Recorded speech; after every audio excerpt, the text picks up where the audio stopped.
Hi అండి. అందరికీ నమస్కారం. Welcome to my channel. ఈ వీడియోలో ప్రభుత్వ ఉద్యోగుల పెన్షన్ల యొక్క డీఏ బకాయిల చెల్లింపులో జాప్యం తగదంటూ ప్రభుత్వంపై హైకోర్టు ఆగ్రహం.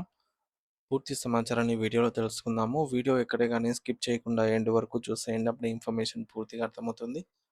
అలాగే వీడియో చూస్తున్న ప్రతి ఒక్కరు లైక్ చేయండి ఫ్రెండ్స్. ఈ వీడియోని తోటి ఉద్యోగ పెన్షన్ మిత్రులతో షేర్ చేయండి. కొత్తగా మన ఛానల్‌ని చూస్తున్న వారు ఇంకా ఎవరైనా సబ్స్క్రైబ్ చేసుకోకపోతే వెంటనే మన ఛానల్‌ని సబ్స్క్రైబ్ చేసుకోండి. ఫ్రెండ్స్, ఇక విషయానికొచ్చినట్లయితే ఆర్థిక ఇబ్బందుల పేరుతో ప్రభుత్వ ఉద్యోగులు, పెన్షనర్లకు చెల్లించాల్సిన డీఏ బకాయిలను నిలిపివేస్తూ మరో ఉచిత పథకాలు మరియు భారీ ప్రకటనల కోసం ప్రజాధనాన్ని ఖర్చు చేయడంపై పంజాబ్, హర్యానా హైకోర్టులు తీవ్ర అసంతృప్తి వ్యక్తం చేసింది. ఉద్యోగులు, పెన్షనర్లకు పెండింగ్లో ఉన్న డీఏ బకాయిలను వెంటనే చెల్లించాలని పంజాబ్ ప్రభుత్వం మరియు Haryana state power corporation limited (పిఎస్‌పిసిఎల్‌ను) కోర్టు ఆదేశించింది. అయితే ఈ మేరకు కోర్టు చేసిన కీలక వ్యాఖ్యలు ఈ విధంగా అయితే ఉన్నాయి. ఉద్యోగులు, పెన్షనర్ల బకాయిలు పూర్తిగా చెల్లించే వరకు భారీ ప్రకటనలు, ప్రచార కార్యక్రమాలు మరియు అనవసర ఖర్చులు ఏవి కూడా చేయకూడదని ప్రభుత్వానికి స్పష్టం చేసింది. అయితే బకాయిల చెల్లింపులను వాయిదా వేయడానికి ఉచిత పథకాలు లేదా ఆర్థిక ఇబ్బందులను కారణంగా చూపడం సమంజసం కాదని పేర్కొంది. 2021లో కేంద్ర ప్రభుత్వ విధానాన్ని రాష్ట్ర ఉద్యోగులకు కూడా అమలు చేస్తారని ప్రభుత్వం తీసుకున్న నిర్ణయాన్ని తప్పనిసరిగా అమలు చేయాలని సూచించింది.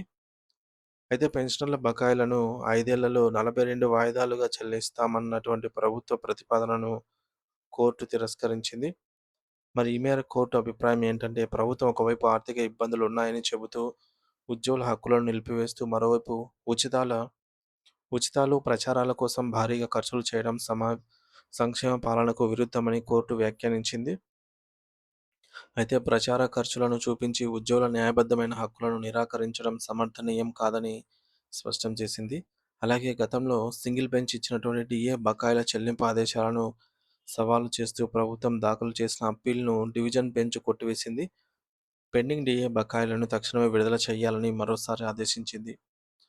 ప్రస్తుతం తెలంగాణలో ప్రభుత్వ ఉద్యోగ, ఉపాధ్యాయ పెన్షనర్లకు 6 డీఏలు పెండింగ్‌లో ఉన్నాయి. అదే ఏపీ విషయానికొస్తే 5 డీఏలు పెండింగ్‌లో ఉన్నాయి. ఆర్థిక ఇబ్బందులను కారణంగా చూపుతూ ఉద్యోగుల హక్కులను వాయిదా వేయడం కంటే వారి న్యాయబద్ధమైన హక్కులను ప్రాధాన్యతా క్రమంలో చెల్లించాలని పంజాబ్ మరియు హర్యానా హైకోర్టులు తీర్పైతే స్పష్టం చేస్తోంది. మరి తెలంగాణ, ఆంధ్రప్రదేశ్ ప్రభుత్వాలు కూడా ఈ తీర్పును ఆదర్శంగా తీసుకొని పెండింగ్‌లో ఉన్న డీఏలను విడుదల చేసి ఉద్యోగ, ఉపాధ్యాయ పెన్షనర్లకు ఉపశమనం కల్పించాలని ఉద్యోగ సంఘాలైతే కోరుతూ ఉన్నాయి.